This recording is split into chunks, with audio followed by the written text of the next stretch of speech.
Bismillahirrahmanirrahim. Alhamdulillah wassalatu wassalamu ala Rasulillah wa ala alihi wa ashabihi wa man walah. Subhanaka la ilma lana illa ma 'allamtana innaka antal alimul hakim. Allahumma 'allimna ma yanfa'una wanfa'na bima 'allamtana wa zidna ilman wa amalan sholihan.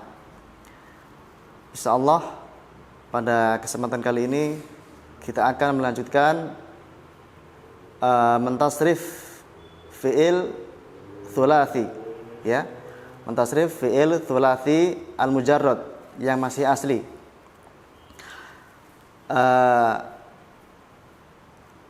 Sebelumnya kita mengulas sedikit ya tentang definisi dari isim fa'il, ya, yang mana dia adalah isim yang menunjukkan bahwa suatu kejadian itu disandarkan kepada dia, ya, atau tersifati dengan suatu sifat, ya.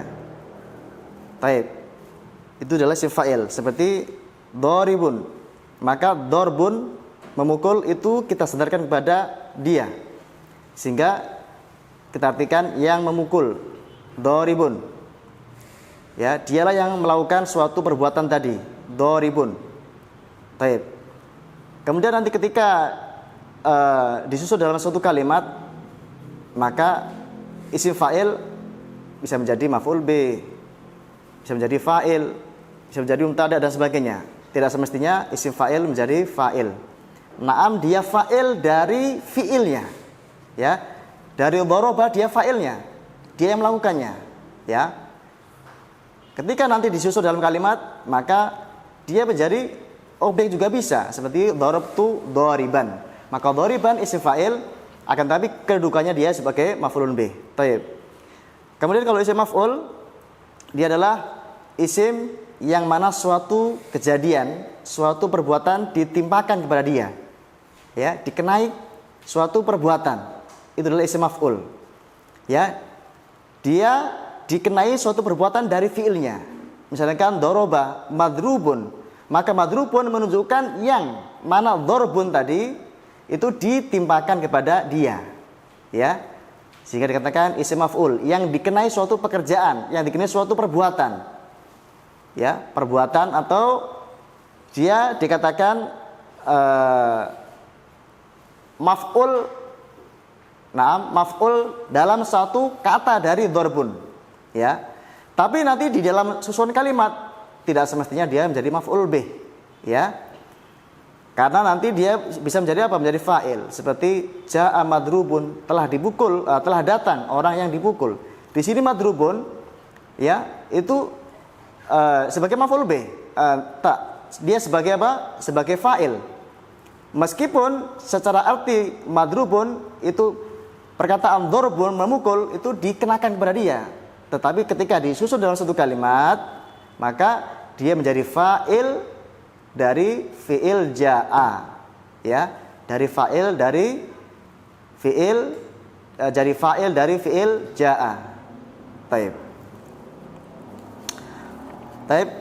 Insyaallah kita akan mentasrif fi'il sulathi, tasrif istilahi. Tasriful fi'il thulathi al-mujarrad, mentasrif fi'il tiga huruf yang asli. Jadi fi'il itu ada dua, ada fi'il sulasi al-mujarrad, ada fi'il sulasi mazid, ada fi'il rubai al-mazid al-mujarrad. Ada fi'il tiga huruf yang asli, ada fi'il empat huruf yang asli.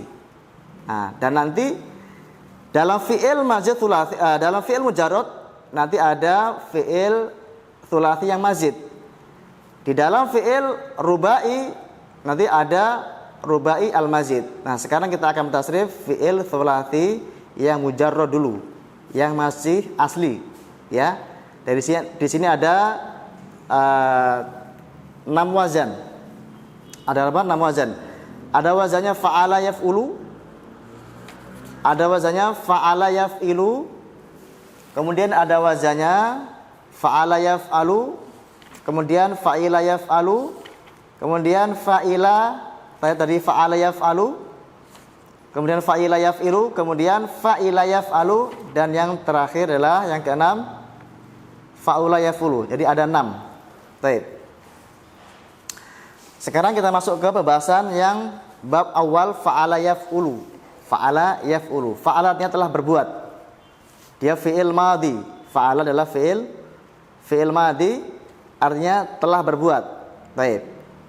Yaf'ulu fi'il mudhari', artinya sedang atau akan berbuat. Baik. Fa'lan dia adalah masdar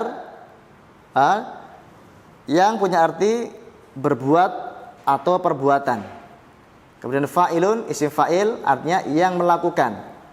Di sini tidak harus orang ya. Yang melakukan tidak harus orang. Tidak harus kita katakan orang yang melakukan. Ya. Bisa jadi yang melakukan adalah selain orang. Maka yang tepat untuk mengartikan isim fa'il adalah yang melakukan, tidak harus orang. Baik. Kemudian isim maf'ul, maf'ulun dia adalah isim maf'ul, artinya yang dilakukan atau yang diperbuat. Kemudian fi'lul amri uf'ul, ya, uf'ul adalah fi'il amr, fi'il yang menunjukkan perintah. Kemudian la taf'ul di sini adalah fi'il nahi, fi'il yang menunjukkan larangan. Baik. Kemudian maf'alun itu menunjukkan bisa isim zaman, berarti artinya waktu berbuat, atau isim makan, tempat berbuat, atau masdar mim, yakni masdar yang diawali dengan mim. Itulah masdar mim, artinya berbuat. Jadi maf'alun punya arti 3. Punya arti isim zaman, waktu berbuat, punya arti isim makan, tempat berbuat, punya arti masdar mim, yaitu apa? Berbuat saja. Baik. Kemudian ismul alah, mif'alun adalah ismul alah. Mif'alun ismul alah, isim yang menunjukkan alat. Baik. Tadi saya ulang lagi, wazan dari fa'ala yaf'ulu adalah fa'ala yaf'ulu fa'lan.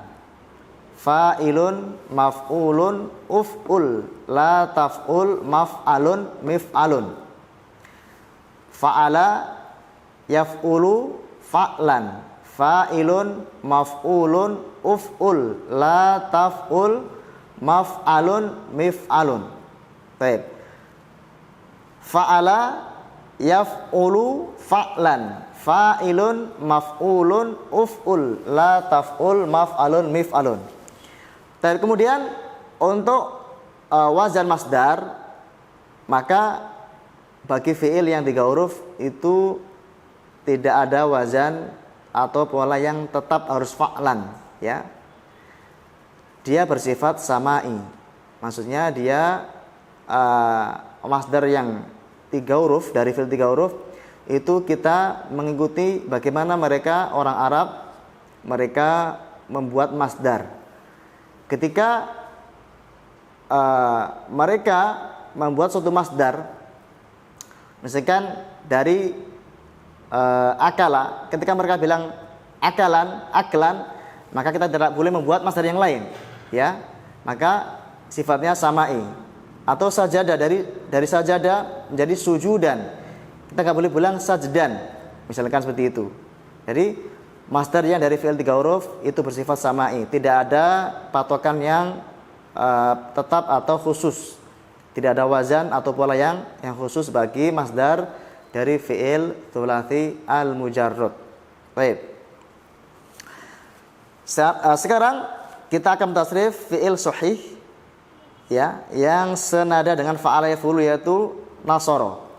Fi'il sahih adalah fi'il yang mana semua huruf aslinya adalah huruf sahih, maksudnya tidak ada huruf ilatnya, yaitu fi'il yang mana tidak ada huruf ilatnya, itu namanya fi'il sahih.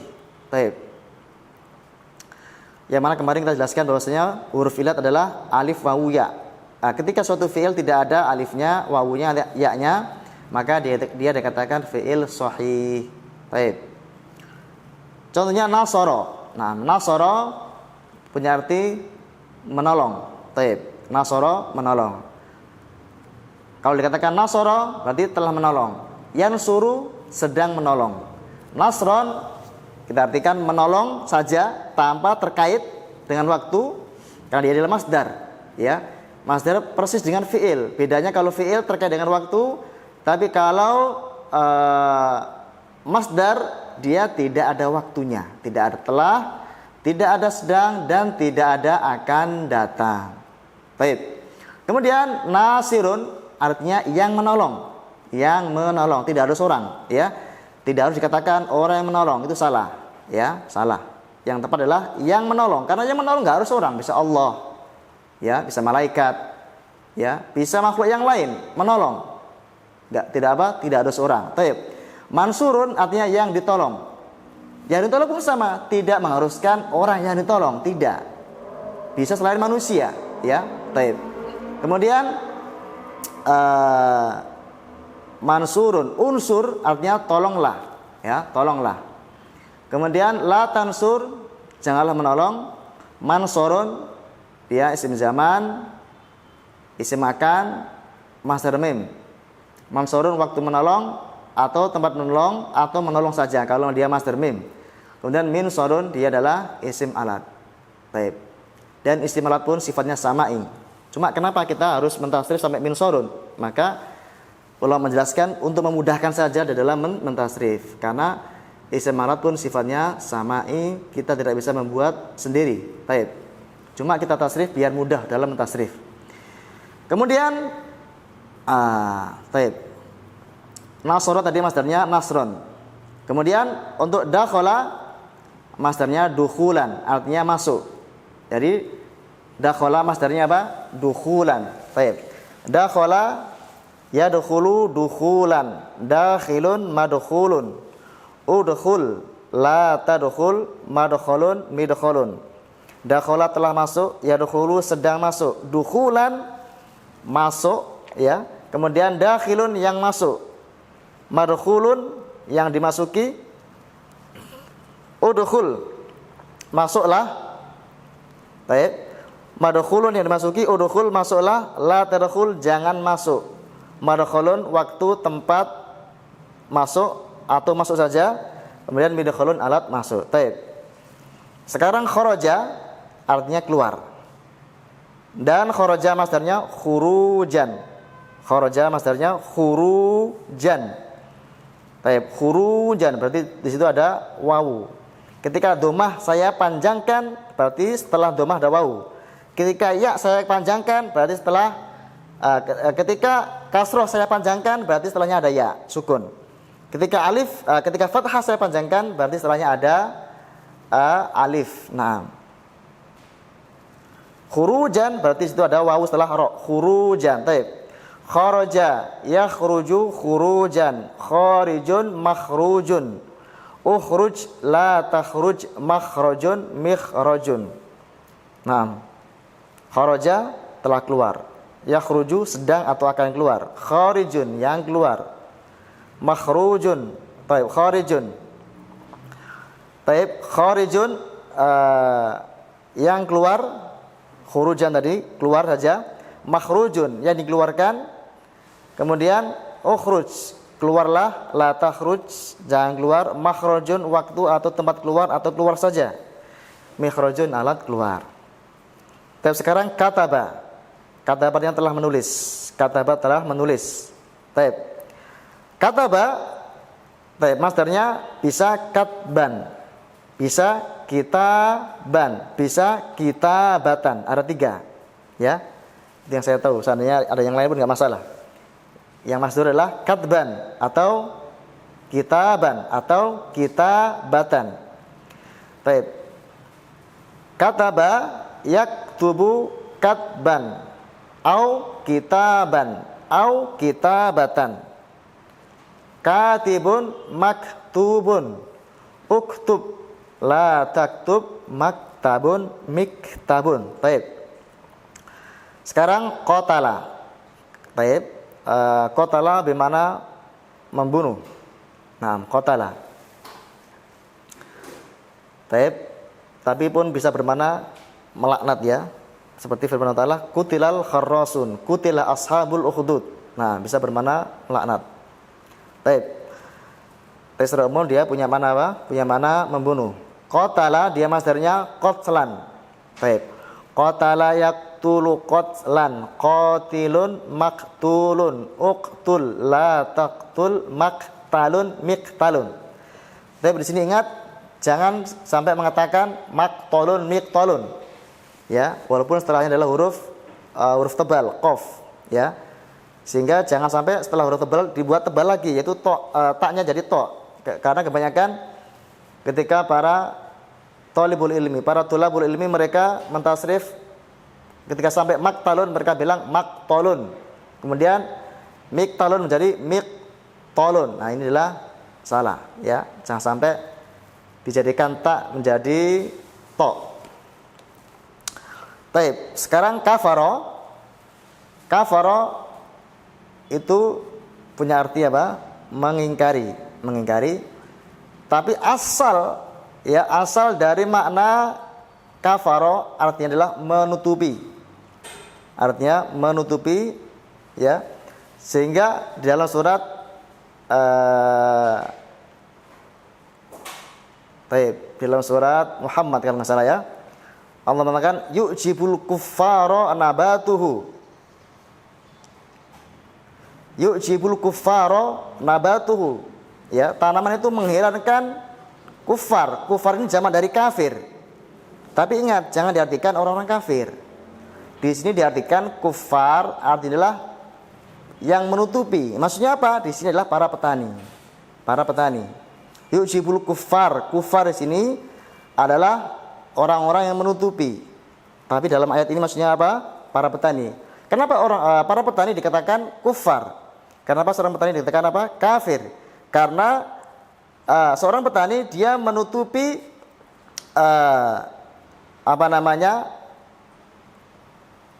sesuatu yang ditanam, ya, sesuatu yang ditanam atau menutupi benih dengan apa? Dengan tanah.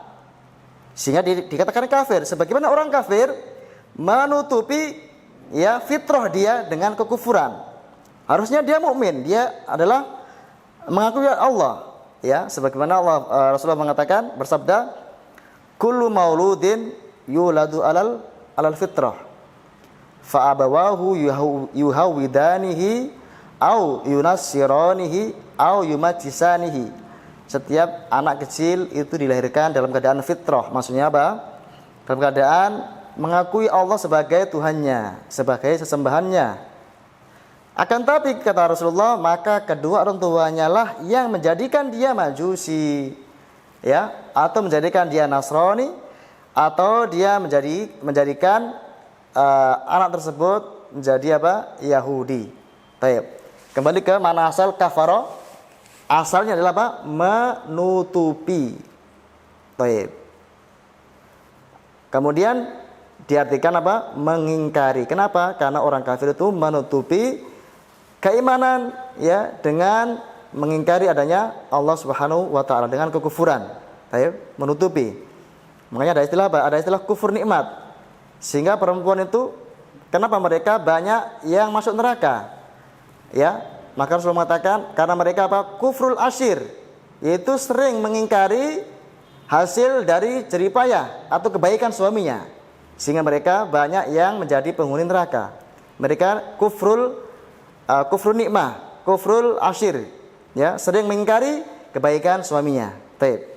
Jadi kafaro secara asal punya arti apa? Punya arti menutupi, ya, menutupi, atau di sini mengingkari. Baik. Kafaro yakfuru kufron. Kafirun makfurun ukfur, la takfur makfarun mikfarun. Baik. Nah, jadi penting sekali, ya, kita mengetahui asal muasal dari arti suatu kata. Biar apa? Biar kita tidak salah dalam menerjemahkan Al-Quran, hadis atau kalamnya ulama. Sehingga dalam ayat tadi kita kalau mengartikan yu'jibul kuffaru nabatuhu, kalau kita nggak tahu asal dari kata kafaro, maka kita apa? Kita akan mengartikan tanaman itu mengherankan orang-orang kafir. Nah, ini enggak apa? Tidak ada munasabah, tidak ada kecocokan dalam ayat ini. Makanya penting sekali kita mengetahui apa? Makna asal dari suatu kalimat, sehingga kita tidak salah faham dalam memahami Al-Quran dan hadis serta kalamnya para ulama. Baik, kemudian sataro. Sataro. Baik. Kalau tadi mengingkari, kalau sataro menutupi, tetapi di sini lebih ke arti kasat mata ya. Ya, menghalangi atau menutupi sataro. Kayak misalkan pakaian atau kain yang buat menutupi namanya apa? Satir, penutup. Atau sesuatu yang menghalangi sutroh, gitu kan? Baik. Dia lebih ke bersifat apa? Konkret, bukan manawi. Baik. Sataro yasturu satron, satirun masturun, ustur, la tastur mastarun mistarun. Nah, sataro. Seperti dalam hadis Rasulullah, Allahumma stur aurati. Allahumma stur aurati, ya Allah tutupilah auratku, maksudnya dilihat aib. Allahumma stur aurati wa amir rawati. Baik. Kemudian kanasa punya arti menyapu. Ya. Nanti isim alatnya bukan miknasun, tetapi miknasatun, ditambahi apa?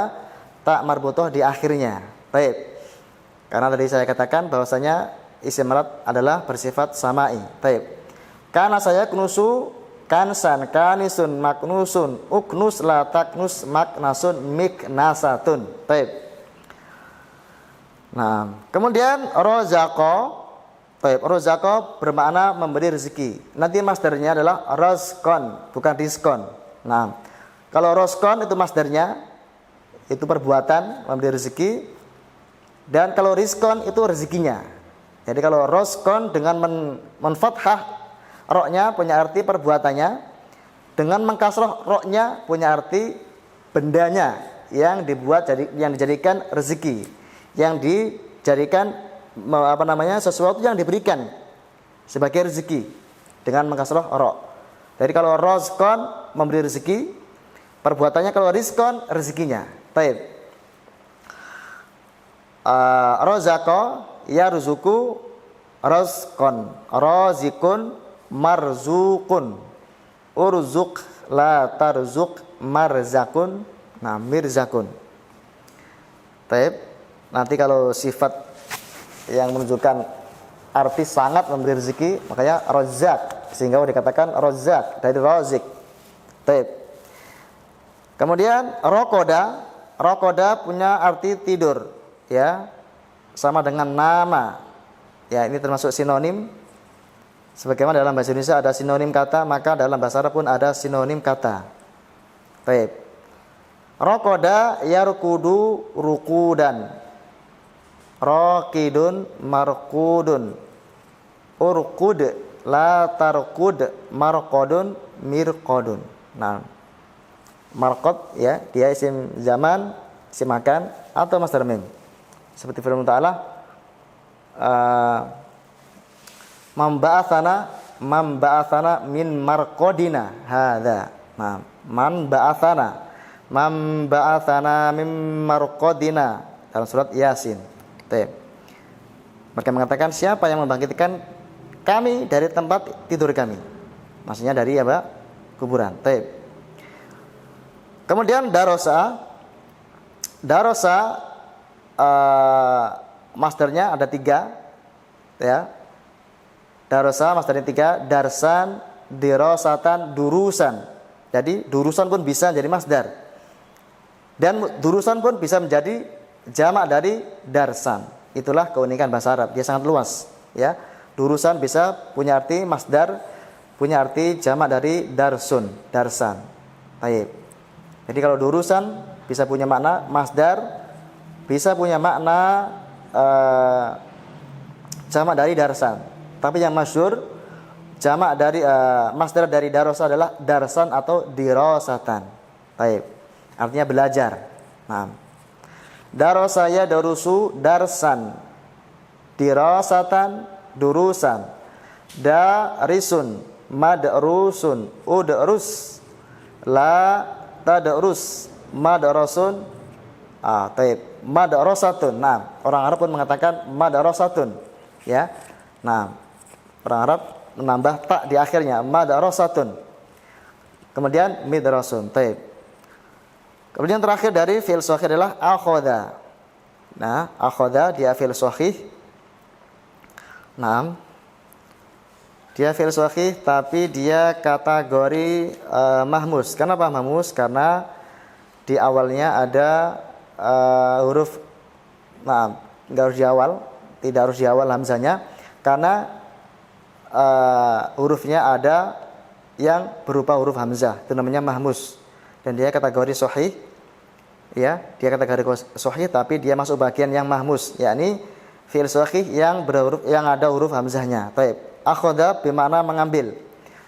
Naam, akhadha bermakna mengambil atau bisa bermakna menyiksa. Seperti fa akhadahullahu nakalal akhirati wal ula. Itu bermakna menyiksa. Baik, di samping dia punya makna mengambil, dia punya makna menyiksa. Baik. Di sini untuk akhadha maka fi'il amrnya keluar dari kaidah, ya. Karena fi'il amrnya harusnya kan uf'ul, ya uf'ul. Akan tapi orang Arab mereka tidak mengatakan ukhud, enggak. Ya, uf'ul harusnya kan ukhud. Tapi akan tapi orang Arab bilang apa? Orang Arab bilang khudh. Seperti firman Allah Ta'ala, khudhil afwa wa'mur bil ma'ruf atau wa'mur bil urfi. Khudhil afwa, khudhil afwa. Allah tidak mengatakan khud al afwa, enggak, tapi Allah bilang khudhil afwa. Baik. Kemudian juga Rasulullah mengatakan khudhu anni manasikakum. Khudhu anni manasikakum. Ambillah dariku ya bagaimana kalian tata cara kalian berhaji.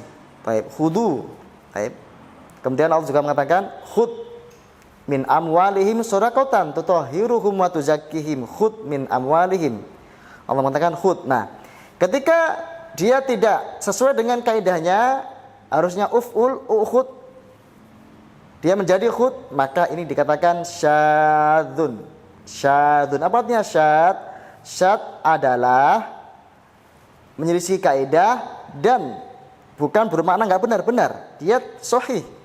Lughatun fasihah, akan tetapi ulama mengatakan kalau dia syadz adalah yuhfat wala yuqasu alaih, dihafal dan tidak dikiaskan fi'il ya yang lain harus seperti dia.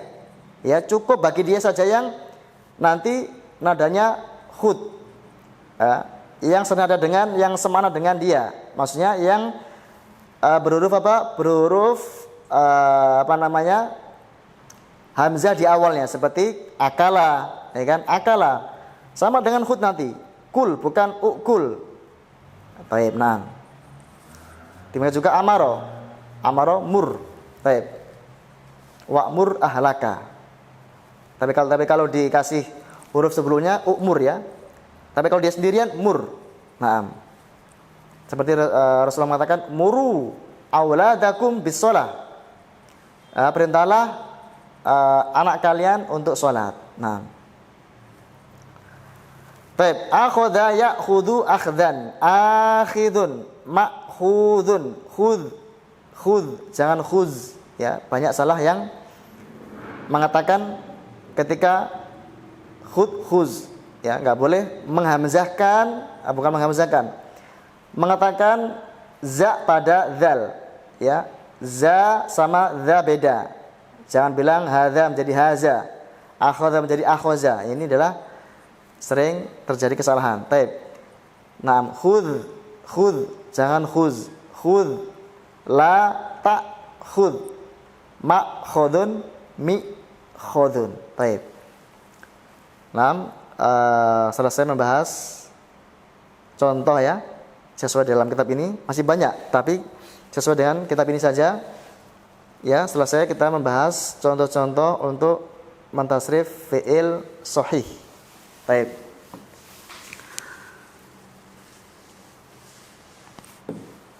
Baik, insyaallah sampai di sini.